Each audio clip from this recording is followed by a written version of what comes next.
तो आइए दोस्तों, साइंस यानी कि ट्वेल्थ में जो पढ़ना है वो सारे थ्योरम कैसे हम लोग समझेंगे। तो सबसे पहली बात है science. What is science? Science is an organized systematic and simulated knowledge obtained through observation, experiment and verification। Okay, तो साइंस के जो ब्रांच है, साइंस के 3 ब्रांच है, यानी science whose types of branch of science. Science के 3 branch है। Physics, पहला फिजिक्स, दूसरा केमिस्ट्री, तीसरा बायोलॉजी। ये सब का भी ब्रांच है फिजिक्स का। फिजिक्स का ब्रांच है क्लासिकल फिजिक्स। इसके फादर जो हैं सर आइजक न्यूटन है, यानी कि फिजिक्स के फादर सर आइजक न्यूटन है। उसके बाद मॉडर्न फिजिक्स पढ़ना है। फादर्स इसके कौन है? फिजिक्स मॉडर्न फिजिक्स के अल्बर्ट आइंस्टीन। उसके बाद आगे बढ़ते हैं दोस्तों। क्लासिकल फिजिक्स के अंतर्गत हम लोग को पढ़ना है मैकेनिक्स। पहला में है मैकेनिक्स, दूसरा में थर्मोडायनेमिक्स,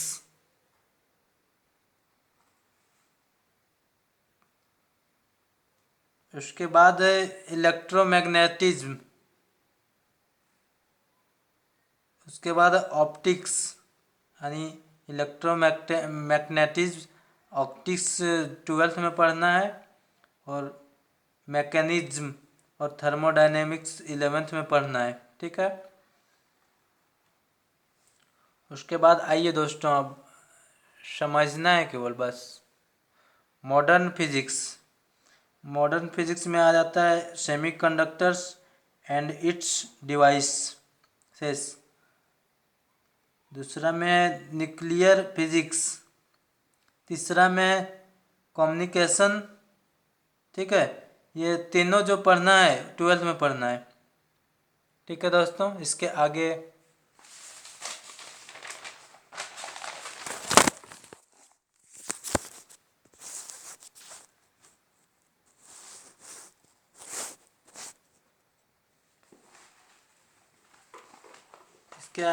आखिरकार फिजिक्स है क्या? What is physics?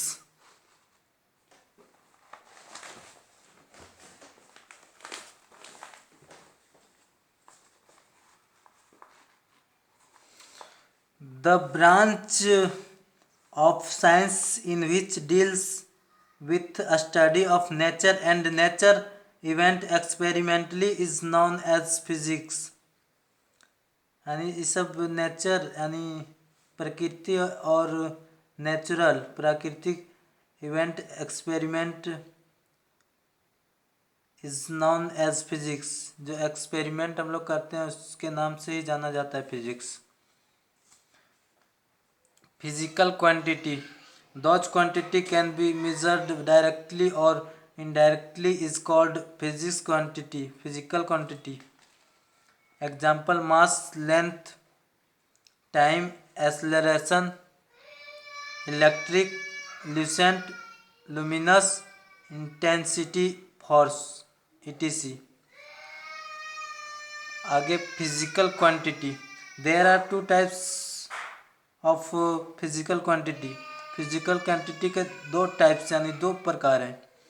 पहला है फंडामेंटल फिजिक्स क्वांटिटी, यानी फंडामेंट भी बोल सकते हैं, लेकिन इसको फंडामेंटल ज़्यादा सुटेबल रहेगा। Fundamental physical quantity. ठीक है। दूसरा डिराइव्ड फिजिकल क्वांटिटी। तो ये 2 टाइप्स हो गए हैं इसके।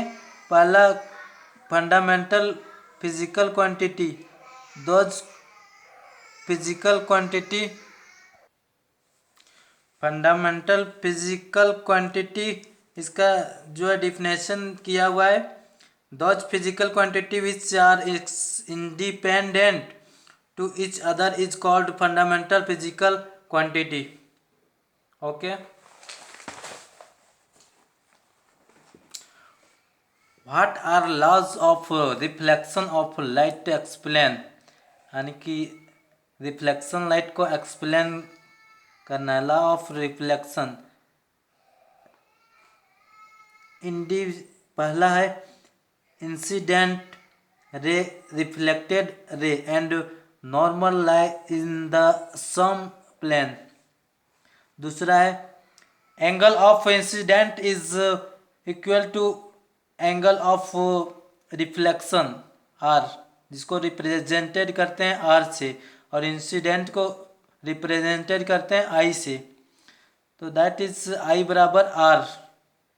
ठीक है, आई बराबर आर होता है, जिससे यहाँ से कोई किरणें अगर इसके रिफ्लेक्शन में आती है तो यहाँ से रिवर्स हो जाती है।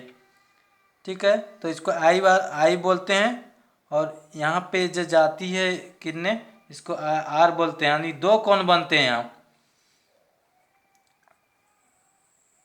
इधर डार्क हो जाता है। एंगल ऑफ इंसिडेंस, इसको define the angle S W, S oblique W. ठीक है, incident ray and normal is called angle of incidence. Angle of reflection का डिफाइन करेंगे, the angle between reflected ray and normal is called angle of reflection. Okay दोस्तों, तो यहाँ पे कोई खास हार्ड नहीं है दोस्तों, बस आपको खुद दिमाग लगा के समझ जाना है,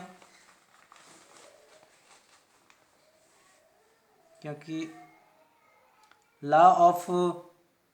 laws of reflection valid for both plane and spherical mirror. यानी जो दर्पण रहता है दोस्तों, कोई दर्पण है, यानी उत्तल दर्पण हो या अवतल दर्पण हो, ठीक है, तो यहाँ पे जब हम लोग रिफ्लेक्टेड यहाँ होती है तो यहाँ से रिवर्स होती है कि नहीं। ठीक है, और यहाँ पे जब ये यहाँ से किरणें जब रिफ्लेक्टेड होती है तो यहाँ से रिवर्स होती है कि नहीं, यहाँ से ऐसे ऐसे। ठीक है, तो ठीक है दोस्तों,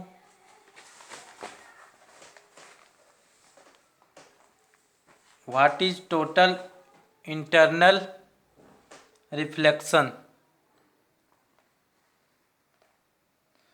total internal reflection define, it is the phenomenon of reflection of light which takes place if light ray traveling in danger medium incident on the interference of two medium such that angle of incident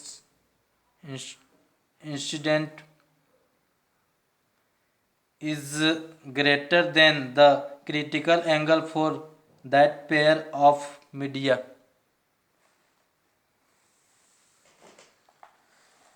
तो rare case में हम लोग देखेंगे ये दोस्तों कि, और danger case में, यानी कि यहाँ पे जो दिया हुआ है एक रेखा खींच दी है यहाँ पे। ठीक है, यहाँ पे अगर हम इधर से रिफ्लेक्टेड लाइट अगर करेंगे तो यहाँ से डायरेक्ट निकलेगी, है ना, यानी कि पारदर्शी,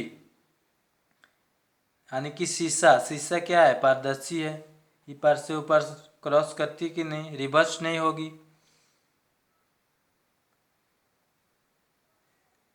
ठीक है,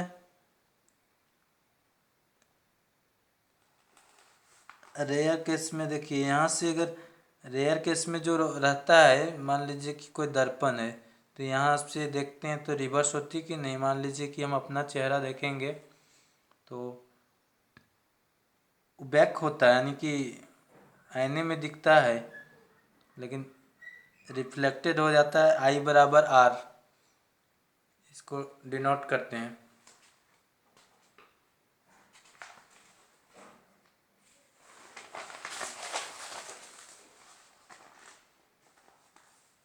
क्रिटिकल एंगल, जिसका हिंदी में नाम है क्रांतिक कोण। Critical angle for a point,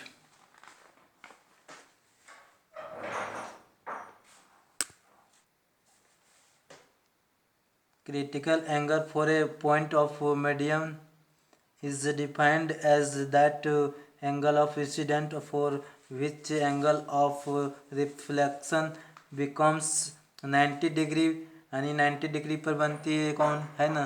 if light ray travels from denser to rarer medium, it is denoted by i, यानी कि इसको आई से डिनोट करते हैं। ठीक है, यानी कि इंसिडेंट रे, समझ गए।